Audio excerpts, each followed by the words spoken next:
Amém. Ok, então, nós estamos também ali ao vivo, lá no YouTube, né? Para quem nos acompanha, então, no YouTube, tem a transmissão aí dessa série. Hoje nós estamos iniciando, então, a temática é Preparação para a Crise Final. O título dessa série é inspirado, então, num livro que tem esse título, Preparação para a Crise Final, e esse livro foi publicado pela Casa Publicadora Brasileira. E esse livro, então, ele trabalha numa sequência dos eventos escatológicos, né? Escatologia é a doutrina dos últimos eventos, ou seja, a análise dos eventos finais. Da perspectiva, então, bíblica, nós encontramos ali a narrativa desses eventos que teriam espaço antes da segunda vinda de Jesus. E eu quero saudar, então, aos amigos que acompanham lá no YouTube. Nós temos 9 dispositivos acompanhando ali a transmissão no YouTube. Temos a Márcia Fernandes lá, o Lisandro também está acompanhando, a Silvia, né? E mais alguns amigos que nos acompanham pelo YouTube. Sejam bem-vindos. E aqueles que já estavam aqui, a gente estava conversando aqui pelo Zoom. Eu quero, então, dar início aqui nesse primeiro momento. Eu vou apresentar para vocês um panorama geral, ok? Então, nós teremos durante essa série, eu já estou agendando com vários amigos aqui, pastores, de vários lugares do Brasil, de fora do Brasil também, nós estamos agendando para que a cada quarta e domingo, na apresentação dessas temáticas, nós teremos 14 capítulos. Olha só que legal. Temos 14 episódios dessa série sobre os eventos finais, preparação para a crise final. E nesses 14 episódios, nós, a cada episódio, teremos um pastor convidado que apresentará a temática, então, para nós. Hoje eu vou dar um panorama geral do que vai ser tratado na série. Então, considere hoje como uma introdução. Eu não vou me aprofundar em nenhum tópico especificamente, mas nós vamos ter uma visão panorâmica do que a Bíblia apresenta como escatologia, ou como a doutrina dos últimos eventos. Então, o meu objetivo aqui não é me aprofundar especificamente em cada evento, mas fazer com que você consiga ter uma visão geral. Quando a gente fala de visão panorâmica, é uma visão ampla, uma visão mais assim completa sobre essa perspectiva dos últimos eventos. Então, esse é o objetivo da minha mensagem nessa noite. Eu vou compartilhar a tela com vocês aqui, então, para que você possa acompanhar a temática aqui, que é uma temática tão importante, tendo em vista que quando nós olhamos para o contexto que nós estamos vivenciando, não há como negar que nós estamos vivendo, de fato, no tempo do fim.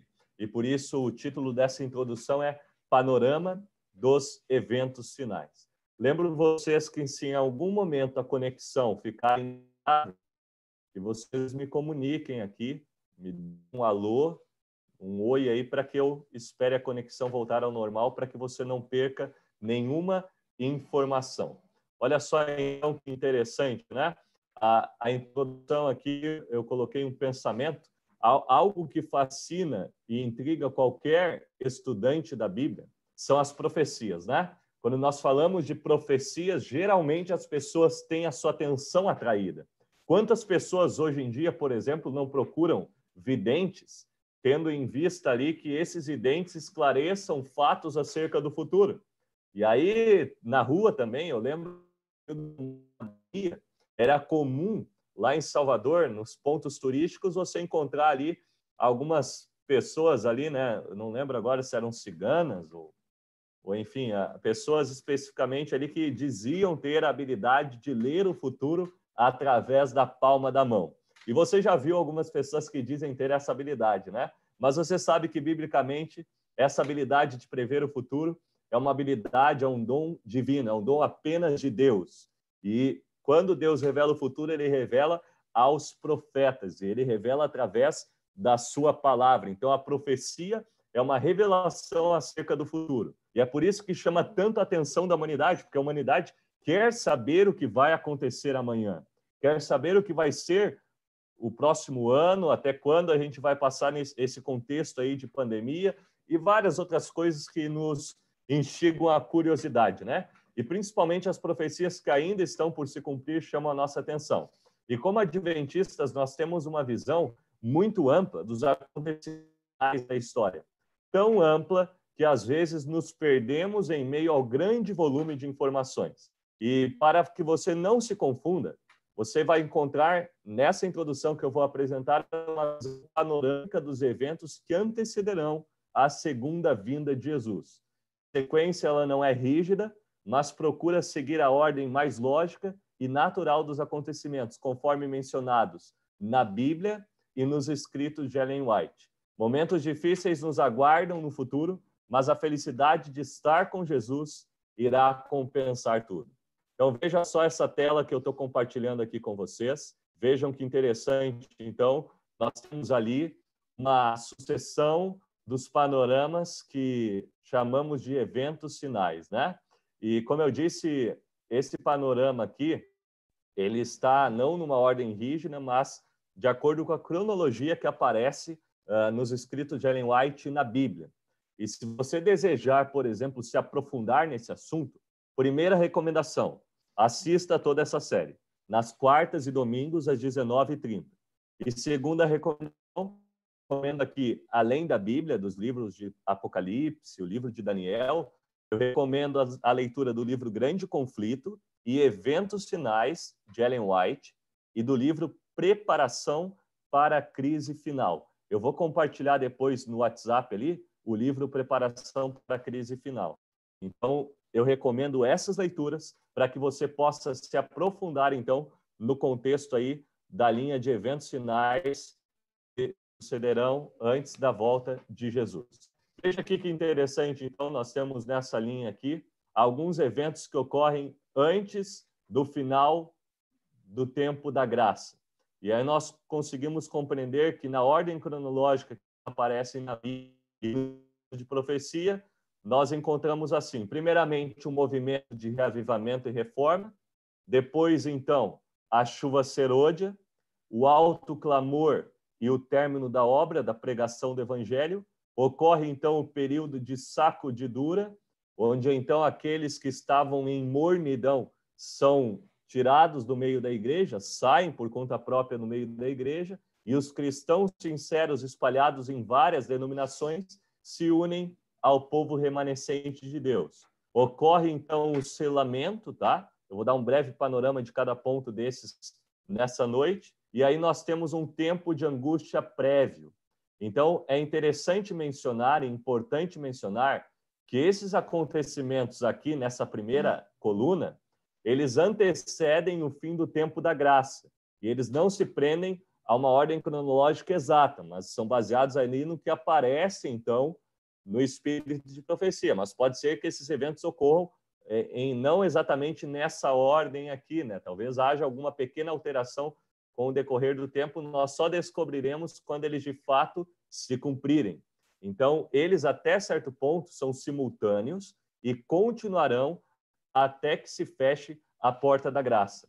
Um outro ponto importante de se mencionar é que não há nenhuma profecia com data exata para ser cumprida depois da profecia das 2.300 tardes e manhãs de Daniel 8, verso 13 e 14, ou seja, a purificação do santuário. Depois dessa profecia, não há nenhuma outra com uma data especificada na Bíblia. Então, reavivamento e reforma, serôdia, sacudidura, selamento, decreto dominical, não tem data exata, ok? Nós temos sinais que Jesus indicou que nos ajudaríamos a nos situar no tempo para entendermos que estava o tempo do fim.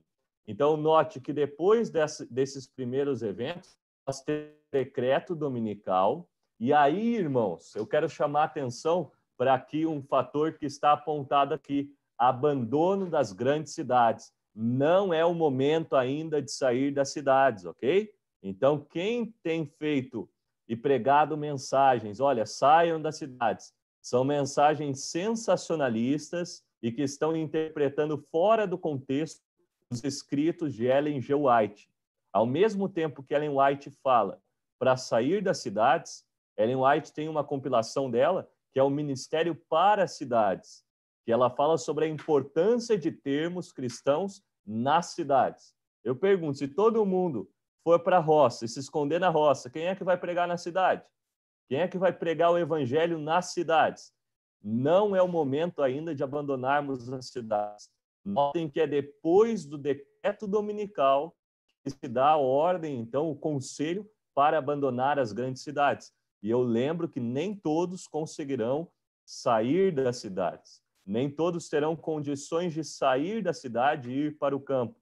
Então, irmãos, se você ouvir alguma mensagem que diga que esse é o momento, não deem crédito a esse profeta, porque ele não vem da parte de Deus.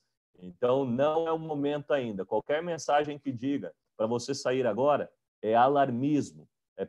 São pessoas oportunistas que querem tocar o terror e um pouquinho de bagunça. Então, esse não é o momento. Agora, se você, porventura, tem a condição e quer ir para o campo, é inegável que você vai ter uma qualidade de vida diferente do que se tem na cidade, em alguns aspectos. Então, se você tem a oportunidade de ir para o campo, tem condições e quer ir, ok, então vá. Mas o que eu estou dizendo é que, profeticamente, pelo espírito de profecia, o que nós encontramos nos escritos de Ellen White, esse ainda não é o momento, ok?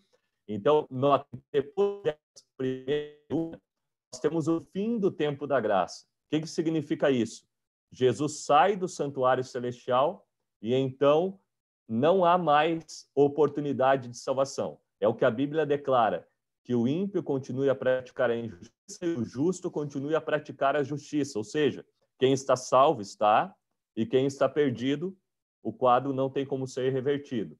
E aí, depois do fechamento da porta da graça, ocorre então o tempo de angústia, né? É o auge dos enganos satânicos. Então, a tríade ali do poder que aparece em Apocalipse, capítulo 13, é manifesta, e nós temos também o Armagedon, as 7 pragas caindo, né? A angústia de Jacó, um decreto de morte, ou seja, para eliminar todos os guardadores do sábado da face da terra, e a fuga, então, dos lugares povoados. Então, aqui ocorre em uma escala um pouquinho maior, e aí a gente tem, então, a volta de Jesus. Esse é o panorama geral, tá bom? Então, apresentei aqui um panorama geral e agora, então, eu vou falar sobre cada um dos tópicos de forma breve, porque esses tópicos aqui que eu apresentei, eles serão apresentados um por um a cada quarta e a cada domingo da nossa série aqui, tá bom? Então, vamos aqui entender o primeiro aspecto que eu tinha mostrado para vocês ali. Então, o primeiro ponto que é necessário nessa linha aí de eventos finais é o reavivamento e a reforma. E eu quero convidá-los a ir até a Bíblia, ok? Vamos abrir as nossas Bíblias, então. A gente vai ler um texto de cada, pelo menos um texto, uma passagem principal de cada uma desses eventos para nós entendermos, então, como que eles se darão. Abra sua Bíblia no livro de Joel, no capítulo 2, ok? Acompanha comigo aí, vá na sua Bíblia. Joel é um dos profetas menores ali. Quando a gente fala profetas maiores, são os livros maiores ali, Isaías, Jeremias. E quando a gente fala de profetas menores, são aqueles profetas que tiveram um ministério menor, mais curto no espaço de tempo, e também deixaram um legado menor no aspecto de extensão dos seus livros, tá? Então, quando a gente vai, por exemplo, para Joel, nós encontramos uma importante profecia no capítulo 2. E vejam só, Joel capítulo 2, verso de número 12, diz assim, acompanha comigo aí. Ainda assim, agora mesmo, diz o Senhor, convertei-vos a mim de todo o vosso coração, e isso com jejuns, com choro e pranto.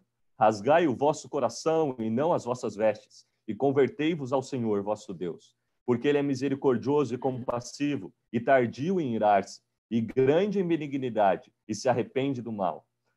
Quem sabe, se não se voltará, e se arrependerá, e deixará após si uma bênção, uma oferta de manjares e libação, o Senhor vosso Deus? Diz aqui, então, no verso de número 23, diz, olha só, acompanha comigo agora o verso 23. Alegrai-vos, filhos de Sião, regozijai-vos no Senhor vosso Deus, porque ele vos dará em justa medida a chuva, fará descer sobre vós, como outrora, a chuva temporã e a serôdia. E no verso de número 28 diz assim: e acontecerá que derramarei o meu espírito sobre toda a carne. Vossos filhos e vossas filhas profetizarão, vossos velhos sonharão, vossos jovens terão visões. Vejam que aqui nós encontramos evidências para os dois primeiros eventos. O primeiro é um estado de reavivamento. É necessário que a igreja seja reavivada. Ao longo da história, a igreja já passou por momentos de reavivamento. Nós temos na metade do século XIX, por exemplo, com o ministério dos irmãos Wesley, que fundaram então o movimento metodista, um grande movimento de reavivamento na América do Norte. Esse movimento então deu origem ao metodismo e posteriormente ele se espalhou por todos os Estados Unidos e em grande parte do mundo. Então as pessoas foram reavivadas. Foi nesse período que surgiram algumas das sociedades bíblicas e nesse período que surge também o movimento adventista. Veja então que as pessoas passaram por um momento de reavivamento, mas a Bíblia diz que no final dos tempos, pouco antes da volta de Jesus, seria necessário um novo reavivamento, um despertamento. A igreja que é descrita na sua última fase, em Apocalipse capítulo 3, como sendo a igreja de Laodiceia. Jesus diz que essa igreja ela não é nem quente nem fria, é uma igreja morna. E essa igreja ela tem que ser desperta, ela tem que despertar do sono. E o apóstolo Paulo fala sobre isso. Ele diz, é hora de despertarem do sono, é hora de vocês se despertarem, porque vocês estão mais próximos agora da redenção do que quando no princípio creram. Então, os profetas bíblicos e Ellen White chamam a atenção para a necessidade de um reavivamento espiritual e reforma. Ou seja, o que é um reavivamento, uma reforma? Uma completa mudança de mentalidade, de hábitos, de práticas entre o povo de Deus. Esses dois elementos são requisitos básicos para o derramamento da chuva serôdia, ou seja, para que o Espírito Santo seja derramado sobre nós. E aí é o que Joel promete ali, através do que Deus revelou, que o Espírito Santo seria derramado sobre a igreja no tempo do fim. Só que esse processo envolve a confissão, a oração, o arrependimento e a humilhação diante de Deus. E eu pergunto, será que nós estamos utilizando esse momento que nós estamos tendo de crise, de abalo da sociedade, da economia, para nos aprofundarmos naquele que é a nossa rocha e a nossa real segurança? Esse é o momento, igreja, de nós sermos reavivados. Esse é o momento de nós sairmos da mornidão. É o momento de nós passarmos por essa experiência, de não mais vivermos na mornidão, não mais nos contentarmos com papinha, mas nos alimentarmos de forma sólida e estarmos preparados, então, para vermos o nosso Salvador retornar. Amém? Deus quer que nós passemos por essa experiência. Então, esses são os dois primeiros eventos ali, ó, reavivamento e reforma e chuva serôdia. Depois eu falei que acontece o quê? Está aqui na tela, né? O alto clamor e o término da obra. O que seria essa experiência do alto clamor e o término da obra, né? Nós encontramos aqui evidências bíblicas também e no espírito de profecia sobre essa questão do alto clamor e também do término da obra. Vamos, por exemplo, a Mateus capítulo 24, verso 14. Eu vou mencionar esse texto aqui para ganhar tempo. Esse texto diz: e este evangelho do reino será pregado a todo mundo para testemunho de todas as nações, e então virá o fim. É necessário que o evangelho seja pregado a todo mundo.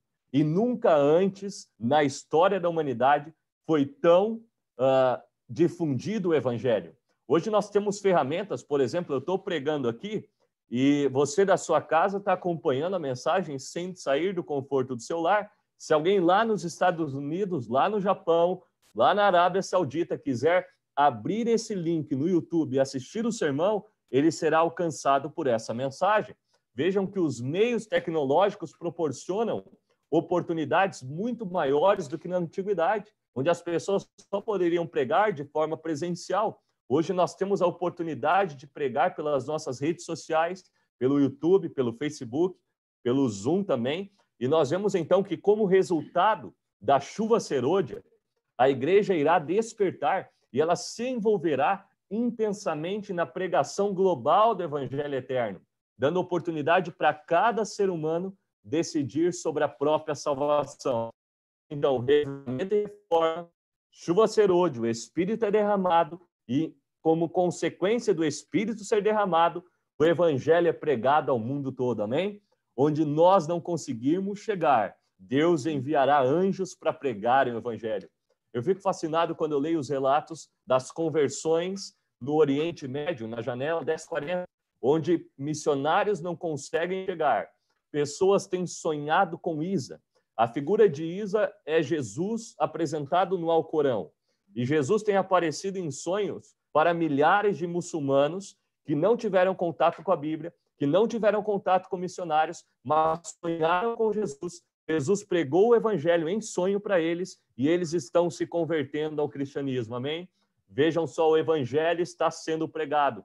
Em tribos do deserto do Kalahari, estranhos estão apareceram estranhos, e eles deixaram rádios. E esse rádio interessante que só pegava a Novo Tempo, a Hope Channel Internacional. E esses indígenas, enfim, esses habitantes aí de tribos nômades, eles começaram a ouvir a rádio, e quando missionários chegaram lá, eles já guardavam o sábado, eles já conheciam as doutrinas bíblicas, porque eles ouviram essa pregação através da rádio. E quando foi questionado nessas tribos como que aconteceu, eles disseram que um homem alto, de roupas brancas, enfim, aquela descrição até clichê, né? Mas que eles relataram que foi um homem assim que apareceu lá, instruiu como eles deveriam utilizar o equipamento, foi embora e nunca mais apareceu. E esse mesmo homem passou em cada uma das tribos e deixou um rádio, e as pessoas se reuniam ao redor do rádio e assim ouviam a pregação do evangelho. Notem que Deus irá ajudar-nos. Essa obra, o maior interessado em pregar o evangelho é Deus. E por isso o alto clamor ocorre como a cooperação entre o divino e o humano. Depois do alto clamor, nós temos então o processo seguinte dessa sequência de eventos aí, que é a sacudidura, a mornidão espiritual, as falsas doutrinas e a crise final e perseguição gerada pelo decreto dominical vão peneirar o povo de Deus. Eu falei sobre isso na última quarta, e por isso eu não vou me estender muito nesse ponto, mas haverá uma sacudidura. E como sequência ali nós temos o selamento, conduzido pelo Espírito Santo. Esse processo ele se inicia e termina com a morte do crente ou o fim do juízo investigativo pré-advento.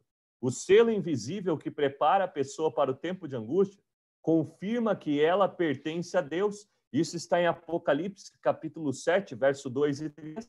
Esse selo nós sabemos que é um dia especial. Qual que é esse dia? O sábado. O sábado é o único mandamento que contém as características de um selo na Bíblia. Então, nós entendemos aqui, basicamente, a primeira sessão, né? Reavivamento e reforma, chuva serôdia, alto clamor e término da obra, sacudidura, selamento, e agora ocorre, então, um tempo de angústia prévio. É baixado, então, um decreto dominical. Apocalipse, capítulo 13. Pelo tempo, eu não vou ler os textos mais, mas Apocalipse 13, nós vamos estudar nessa série, apresenta a besta que emerge da terra e a besta que emerge do mar. Dois poderes, um poder político e um poder religioso. Estados Unidos da América e papado se unem para baixar um decreto de nível mundial agora. As nações irão copiar esse decreto e todos serão obrigados, então, a seguir esse decreto de uma guarda de um dia. Mas haverá um povo, segundo a Bíblia, fiel à guarda do dia que Deus determinou que deveria ser guardado, que não é o domingo, mas sim o sábado. Ocorrem nesse momento enganos satânicos. O inimigo concentrará os seus maiores esforços nos últimos dias, usando principalmente o espiritismo, o protestantismo desvirtuado, porém o clímax do engano ocorrerá no tempo de angústia, quando Satanás ele imitará os milagres e o retorno de Cristo. Ellen White diz que Satanás personificará a segunda vinda de Jesus. Ele virá como o próprio Cristo. E olha que interessante, o Espírito de Profecia no livro Eventos Finais diz que demônios irão personificar os próprios apóstolos. Imagine agora que o apóstolo Paulo, o apóstolo Pedro irão aparecer. e irão dizer que o dia de guarda agora é o domingo, mas não são os apóstolos, são os próprios demônios que personificam agora os discípulos de Jesus e estão acompanhando a Cristo e dizendo que, pela ordem de Cristo agora, eles não devem mais guardar aquele dia. E então, o apóstolo Paulo, por exemplo, alguns dos apóstolos irão falar, não, aquilo que eu escrevi era no contexto lá do primeiro século, agora não é mais assim, nesse contexto é dessa forma. E esse engano será fatal, porque quem não estuda a Bíblia crerá que é de fato Jesus. E aí, quando você não guarda o domingo, você não está contra um princípio comum, você está indo na ótica de quem não está vacinado contra o engano, você está indo contra o próprio Jesus. E aí, por isso, se baixa um decreto de morte posteriormente para eliminar todos os rebeldes. Mas por que esse decreto de morte? Eu quero ir para a parte final aqui, porque, como eu disse, nós trataremos desses temas de forma mais detalhada aí durante cada episódio. Mas, então, ocorreu o decreto dominical, abandono das grandes cidades, o fim do tempo da graça, os anjos que hoje estão segurando os 4 ventos da terra e impedindo o caos, nesse período agora eles soltam os 4 ventos. E nesse período, então, é a maior crise da história deste mundo. É o derramamento das 7 pragas, o tempo de angústia. O Espírito Santo ele foi retirado dos ímpios. O Espírito Santo não age mais no coração humano. Apenas ele intercede, ele age no coração dos salvos, mas os perdidos não têm mais a influência do Espírito. E agora, sem influência do Espírito, não há limites para a maldade humana. Se hoje nós achamos que o ser humano vai longe demais, isso é apenas o Espírito Santo sendo gradativamente retirado. Mas quando ele for retirado por completo dos ímpios, o ser humano não terá mais limites para sua maldade e, regido então por Satanás, eles irão decidir eliminar todo o povo fiel a Deus. É nesse momento que caem então as 7 pragas descritas no Apocalipse. Esse é o Armagedon, o grande conflito, a batalha entre o bem e o mal. Ocorre aqui a angústia de Jacó. Os salvos terão dúvida acerca da sua salvação pelo seguinte: quanto mais perto de Deus nós estamos, mais clara é a realidade de quão pecadores nós somos. E diante de um Deus santo, eu começo a me questionar se eu, pecador como sou, de fato poderei estar no céu. E Ellen White descreve isso como um período de angústia, semelhante à angústia de Jacó depois de fugir do seu lar, depois de enganar o seu irmão, depois de enganar o seu pai, depois de sair como um peregrino sem destino pela terra. Jacó sente uma angústia, pensando que Deus o houvesse abandonado. E essa angústia, então, o povo de Deus passará também por algum momento, mas Deus não vai nos abandonar. O Espírito Santo continuará com o povo de Deus nesse momento. E aí nós vemos, então, essa sequência aqui dos últimos eventos, né, que tem espaço aí nessa questão da escatologia bíblica, né? Esse tempo de angústia prévio, ele é um breve período, possivelmente entre o decreto dominical e o fechamento da porta da graça, quando tribulações deixarão o mundo perplexo. O fim do tempo da graça é Jesus saindo do santuário celestial, e o tempo de angústia e pragas é depois que Jesus termina a sua intercessão. Há um período, então, de aflição sem precedentes, em que os anjos não mais conterão a fúria dos homens e da natureza do mal. Apocalipse 7, verso 1 a 13. Mas a Bíblia diz em Daniel, capítulo 12, verso 1, e eu quero concluir com esse texto. Abra aí na sua Bíblia, Daniel, no capítulo 12, no verso de número 1, ok? Acompanha comigo aí. Esse é um texto magnífico, é um texto que nos ajuda a compreender por que nós podemos ter esperança. O porquê a mensagem dessa noite não é uma mensagem que deve trazer temor ou terror ao nosso coração, mas sim uma mensagem que deve trazer conforto em sabermos, primeiramente, que Deus não nos deixou no escuro. Deus esclareceu tudo o que iria acontecer para que nós não fôssemos pegos de surpresa. E o segundo fator, que está em Daniel capítulo 12, verso 1. Veja só o que diz Daniel capítulo 12. Nesse tempo se levantará Miguel, o grande príncipe, o defensor. Olha só, nesse tempo se levantará Miguel, o grande príncipe, defensor dos filhos do teu povo. Haverá um tempo de angústia, qual nunca houve, desde que houve nação, até aquele tempo. Mas naquele tempo será salvo o teu povo, e todo aquele que for achado inscrito no livro. Amém? Se você crê em Jesus, se você está com a vida alicerçada em Cristo, a Bíblia está dizendo que nesse tempo em que Satanás personificará o próprio Cristo, nesse tempo em que os demônios personificarão os apóstolos para enganar a humanidade, nesse tempo em que pragas estarão caindo sobre a humanidade que desobedece agora claramente e de forma ousada a lei de Deus, nesse tempo em que um decreto determinará que eu e você que somos fiéis à palavra sejamos mortos, é nesse tempo que se levantará Jesus. É nesse tempo que, mais uma vez, Miguel se levanta. É nesse tempo que Jesus assume o seu papel como príncipe do exército do Senhor. E aquele Deus que jamais foi derrotado, ele se levanta para decretar a vitória eterna a todo aquele que crer no seu nome. É nesse tempo, então, que ocorre o livramento. A 7ª praga inclui relâmpagos, trovões, terremoto, chuva de granizo, fenômenos cataclísmicos, mas coloca agora o fim à perseguição. Culminará com o juízo de Deus contra a Babilônia mística e a ressurreição, então, especial dos que precisam testemunhar a volta de Jesus. E então, finalmente, nós vemos o cumprimento das nossas mais elevadas expectativas. Nós vemos o nosso Senhor e Salvador Jesus retornando nas nuvens dos céus. Amém? Deus seja louvado, porque todos esses eventos, eles me deixam animado ao saber que Deus não nos abandonará, ao saber que se nós estivermos ao lado de Deus, nós estaremos do lado vitorioso dessa batalha. Não importa o que Satanás dirá, não importa o que os demônios farão, não importa se as pessoas irão determinar que nós sejamos perseguidos e mortos, nós estaremos sob os cuidados de Deus e sob as asas do Senhor Jesus. Nós seremos protegidos e nós veremos o nosso Salvador retornando. E se porventura alguém tiver que testemunhar com a sua própria vida, tenha certeza que Deus nos capacitará para tal feito nesse período. Que Deus nos abençoe e que possamos saber, irmãos, que essa mensagem, essas profecias não são para os meus filhos, não são para os meus netos, não são para a próxima geração.